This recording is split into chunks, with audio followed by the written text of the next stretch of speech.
मुशायरा भी हो गया आज, सब हो गया आज। यादगार सांस्कृतिक मंच के हमारे डॉक्टर साहब अनिल जी और उनकी पूरी टीम, खबर 24 की हमारे हेड लोकेश जी मकवाना साहब और बहुत सारे हमारे अतिथिगण आ जाए। बाहर से हमारे कवि बंधु वीर चौहान जी, बेड़ला जी नागर साहब, बरवाला साहब और हमारे गजल गोई के हस्ताक्षर, बहुत बढ़िया अच्छी गजल आपने सुनी है। कुल मिलाकर के आज का जो समरस का दिवस है निश्चित रूप से एक यादगार बन चुका है।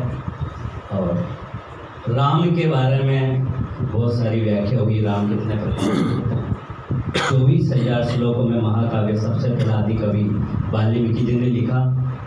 और वाल्मीकि जी ने संस्कृत भाषा में, आपने बताया अनिल जी ने कि संस्कृत को आज कोई नहीं जानता, लेकिन हम सब रचनाकारों का एक दायित्व बनता है इस मंच के माध्यम से कहना चाहूँगा कि हम संस्कृत को आगे बढ़ाएं, हिंदी को आगे बढ़ाएं, और जिन भाषाओं का लोप होता जा रहा है उन भाषाओं को आगे बढ़ाने का यदि किसी का जिम्मा है, किसी की जिम्मेदारी है, तो हम सब रचनाकारों की जिम्मेदारी इस मंच के माध्यम से कहना चाहूँगा।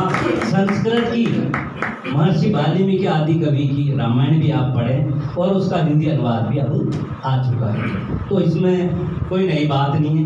एक भाषा नहीं अनेक भाषाओं का हम ज्ञान प्राप्त कर रहे हैं और इस क्षेत्र में हमारे रचनाकार निरंतर उत्तरोत्तर आगे वो बढ़ते जा रहे हैं। ये हमारे लिए बहुत बड़ी खुशी की बात है। आपने बताया है कि राम 4 प्रकार के हैं, तो सब घट मेरा साइया सुनी सेज न कोई, बलिहारी घट दास की जागत प्रगट हुए।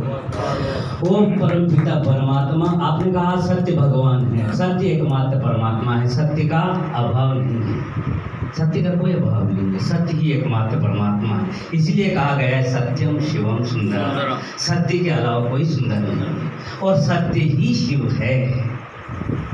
और बताया आपने 52 अवतार हुए, लेकिन 52 अवतार नहीं हुए, अवतारों की संख्या 52 नहीं है, ठीक है, ये आपका अपना है।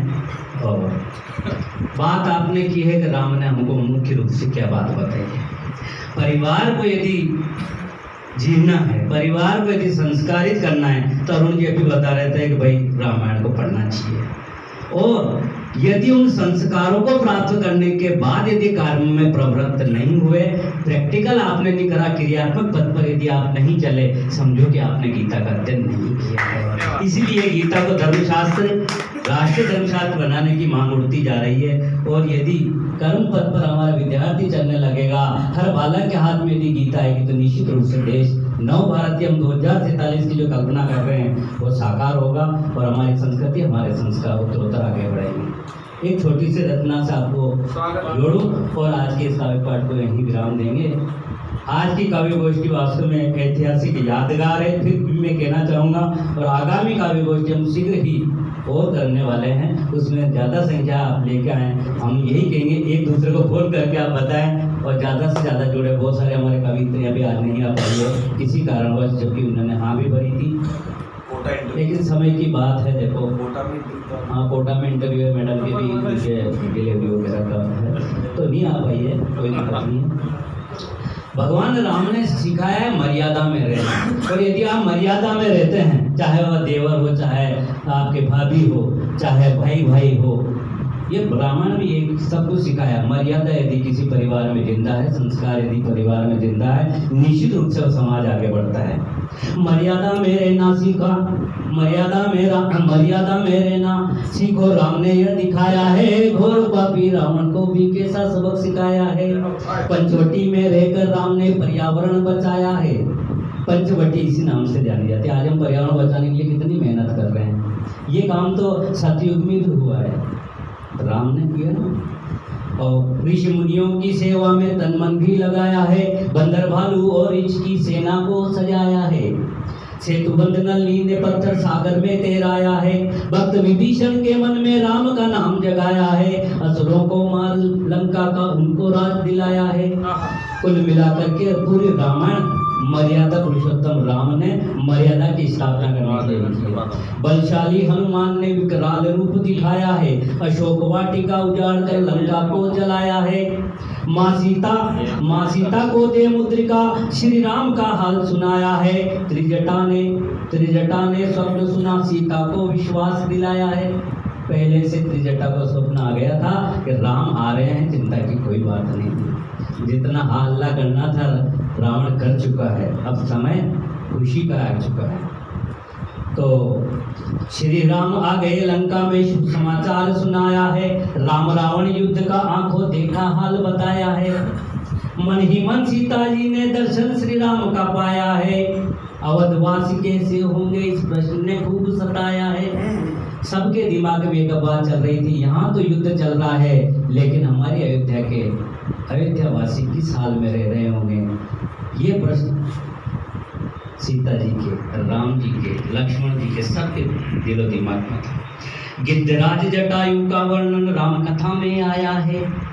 पुष्पक विमान में जिसने सीता को बचाया है, ऐसे वीर जटायु का गुणगान राम कथा में गाया है। सीता ने आभूषण उसी समय गिराया है।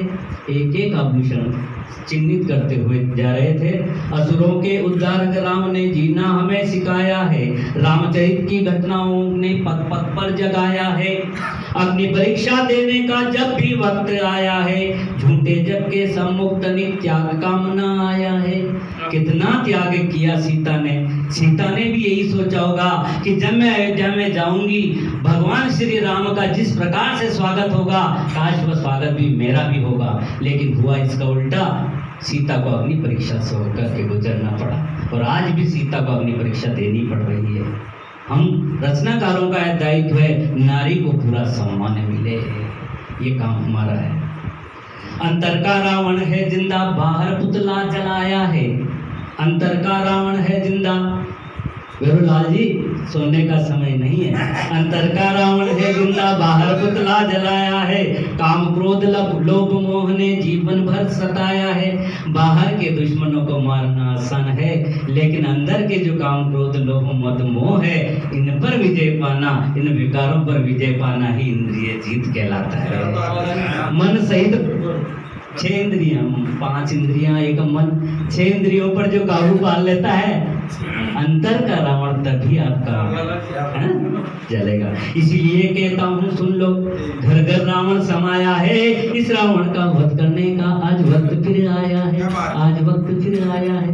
कहने का मतलब है हम इन राम कथाओं के माध्यम से हमारे घरों से शुरुआत करें, संस्कारों की शुरुआत करें। आज की काव्य गोष्ठी बहुत अच्छी थी। मैं आभार व्यक्त करने के लिए महामंत्री जी को, आज वाकई में हम इथे ऑर्केस्ट्रा पार्टी कहें या हम इथे संगीत संध्या कहें या काव्य गोष्ठी कहें या कवि सम्मेलन कहें, इसके लिए किसी को कोई शब्द मिल नहीं रहा है। वाल्मीकि जी के बारे में सबने बहुत कुछ हमें हमारे साथ अपनी जानकारी साझा करी, इससे हमारा ज्ञान बढ़ा। हम सिर्फ इतना जानते थे कि वाल्मीकि जी ने रामायण लिखी।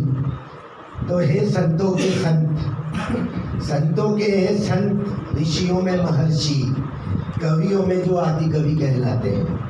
संतों में संत, ऋषियों में महर्षि, कवियों में जो आदि कवि कहलाते हैं। प्रभु श्री राम करे दंडवत प्रणाम, ऐसे वाल्मीकि जी को हम शीश नवाते हैं।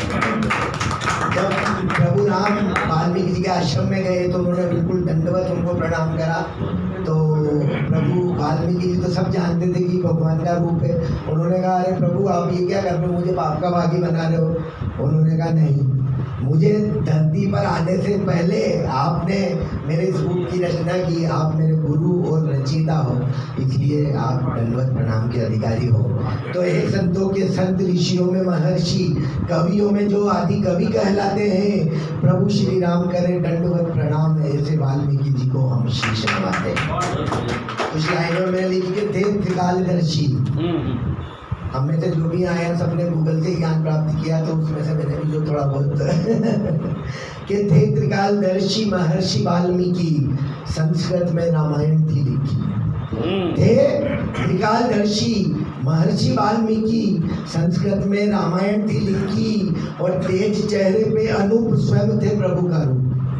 तेज चेहरे पे अनूप स्वयं थे प्रभु का रूप। असुरों की माया जिनके सम्मुख न टिकी, असुरों की माया जिनके सम्मुख न टिकी। और सत्य का था ज्ञान न था सिर्फ अनुमान, सत्य का था ज्ञान न था सिर्फ अनुमान।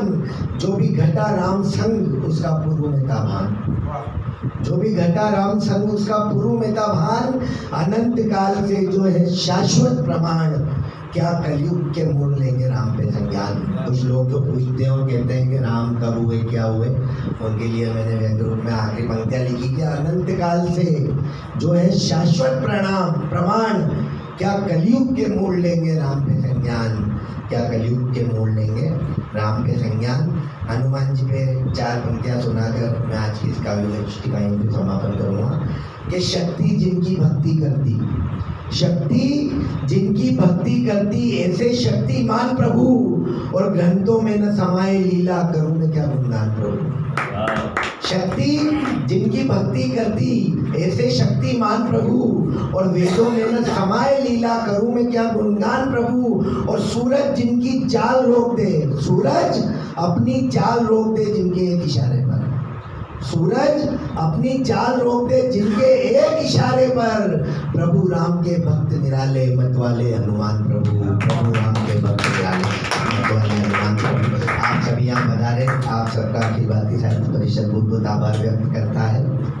और वशिरभद्र जी के शेर के साथ इसका समापन करूँगा कि ये दिल के उजाले आँखों में रखना, अभी दूर तक रात ही रात होगी, मुसाफिर हैं हम भी, मुसाफिर हो तुम भी, किसी मोड़ पर फिर मुलाकात होगी।